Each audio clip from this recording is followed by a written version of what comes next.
Je me souviens qu'à l'armée, quand j'ai fait mon service militaire, donc les classes, on était 12 dans la chambrée. J'avais un, un collègue, enfin un copain à moi, qui était mon copain d'armée, qui était infirmier. Donc, et on était tous les deux voués à quitter le régiment où on était, où on a fait les classes, pour intégrer tout de suite le service santé directement, sans passer par l'école de santé. Et de se voir affecté au centre de sélection. Et dans la chambrée, ben, il y en avait 10 qui ne savaient ni lire ni écrire. Ils étaient analphabètes, carrément. Ils avaient un niveau général d'instruction de 1. Parce qu'à l'armée, les 0, ça n'existait pas, de 1 à 20. Nous, on avait tous les deux 19 et 20, donc on était le haut du panier. Mais ben, le soir, ce qui se passait, c'est que beaucoup étaient soit orphelins ou étaient élevés par les grands-parents. Je parle de ça en 1980, il y a 43 ans. Et le soir, ben, on écrivait pour tout le monde. On faisait les petites lettres, parce qu'il n'y avait pas le téléphone, il n'y avait pas tout ça. On était parti pour des longueurs de 3 ou 4 semaines sans rentrer en permission. Et tous ces jeunes qui étaient déracinés, qui se retrouvaient dans un système qu'ils ne comprenaient pas non plus. Et ben on les aidait. On faisait les courriers.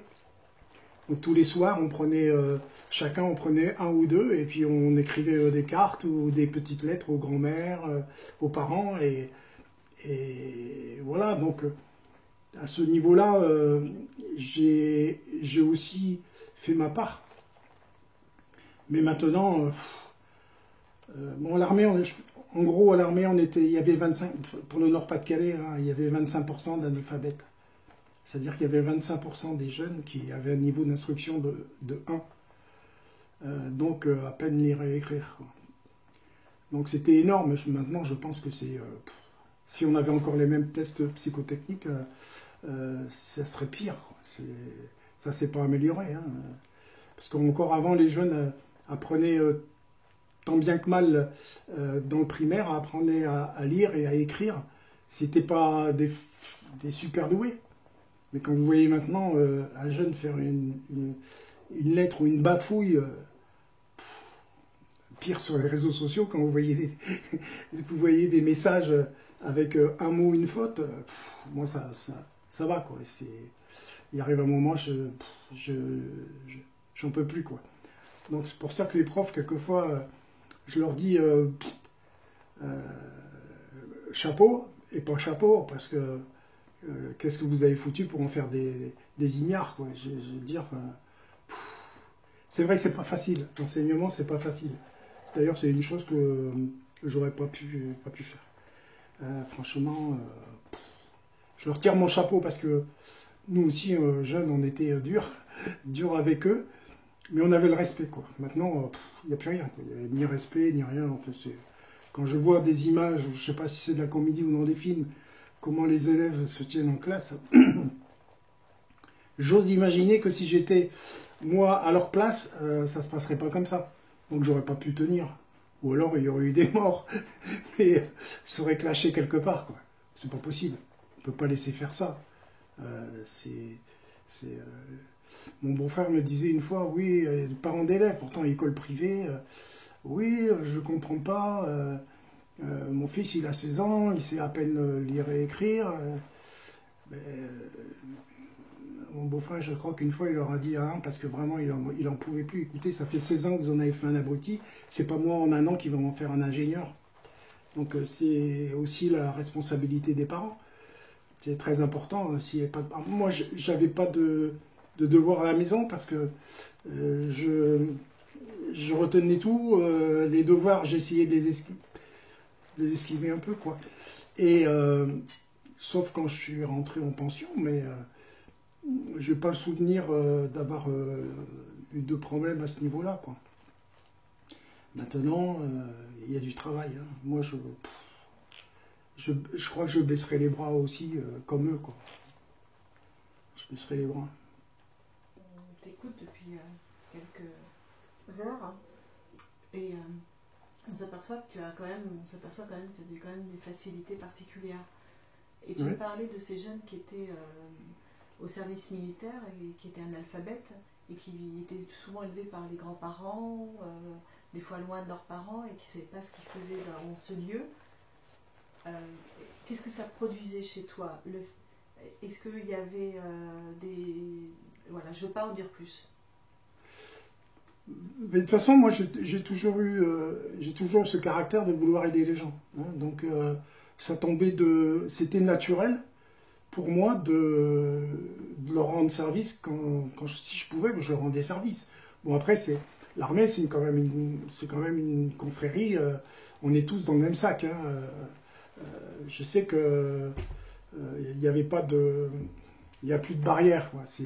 D'ailleurs, c'est bien dommage que le service national soit suspendu, hein. Il n'est pas abrogé, hein. C'est-à-dire que demain, on peut avoir la conscription, hein. Il ne faut pas croire que tout est bouclé, hein. D'ailleurs, le vent tourne et je pense qu'on va y revenir sous une autre forme, pas sous la forme d'avant, mais il y aura, je pense, à l'instar des pays nordiques ou de la Suisse, il y aura un service obligatoire pour les garçons et les filles.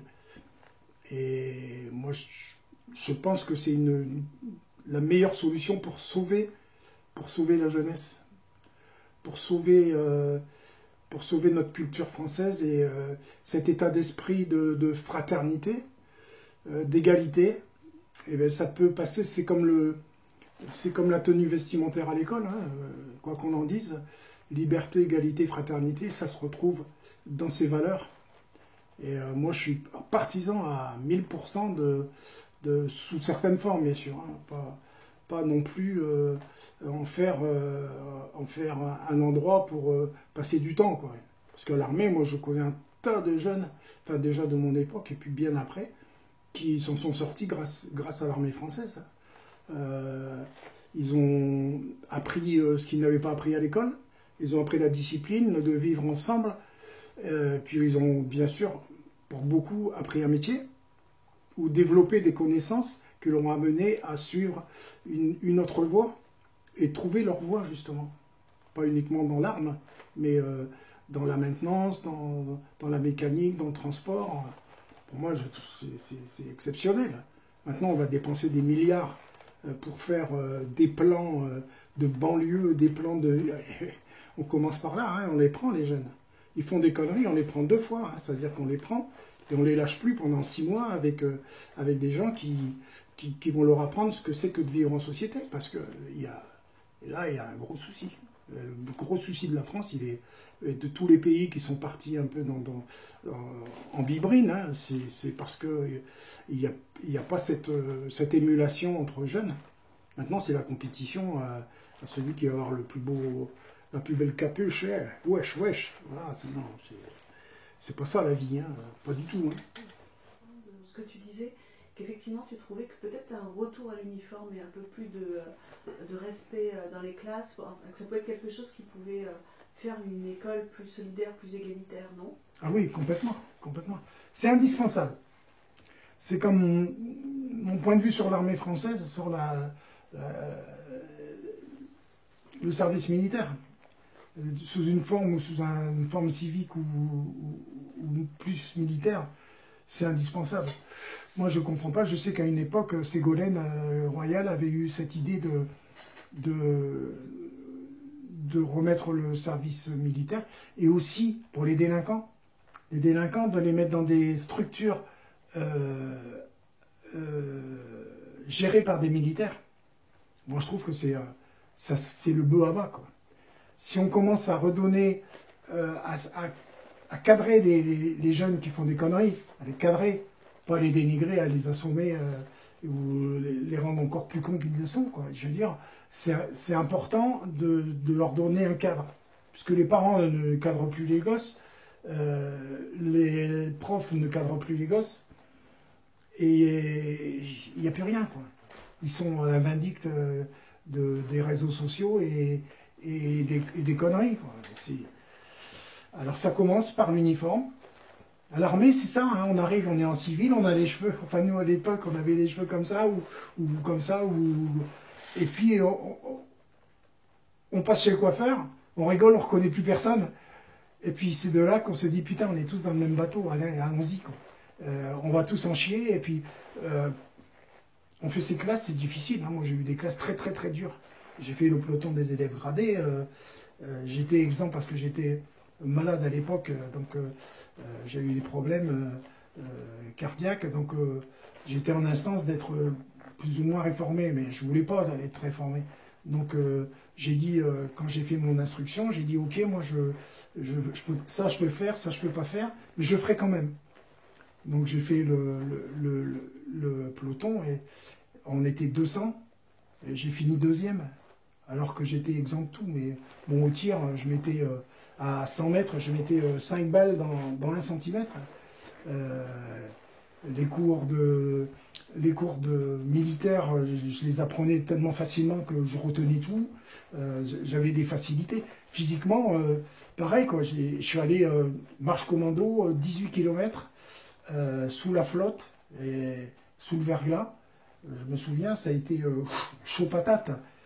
Et ben, j'ai fini, malgré mon handicap, parce que je ne pouvais pas, j'avais plus le souffle, j'avais le problème. Je suis arrivé deuxième de la course, quoi, avec les 30 kilos de barda sur le dos. Et parce que j'avais la volonté d'y arriver. C'est une question de volonté et puis de respect aussi pour les gens qui te font l'instruction. J'avais du respect. Et il ne fallait pas me répéter 2 fois un ordre, je l'exécutais. C'était comme ça, quoi. C'était la rigueur. Et ça, la rigueur, quand on ne l'a pas dans la vie, ben, on tombe vite de travers, quoi. Quand on peut échapper à quelque chose, eh bien on se gêne pas, quoi. Comme les gens qui fraudent, c'est pareil, quoi.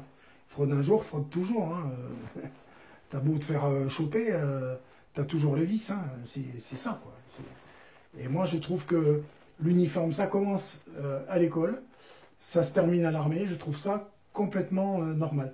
D'ailleurs, quand on visite des pays étrangers, quand vous voyez les jeunes dans les Antilles, que ce soit les Antilles françaises ou dans l'océan Indien, vous voyez toutes ces nanas et ces jeunes qui sont habillés, qui ont une banane comme ça, qui rient, qui chantent, ben, ils sortent de l'école, ils sont joyeux d'aller à l'école parce qu'ils se retrouvent entre eux, et puis ils apprennent, ils ont la connaissance du savoir, à leur niveau.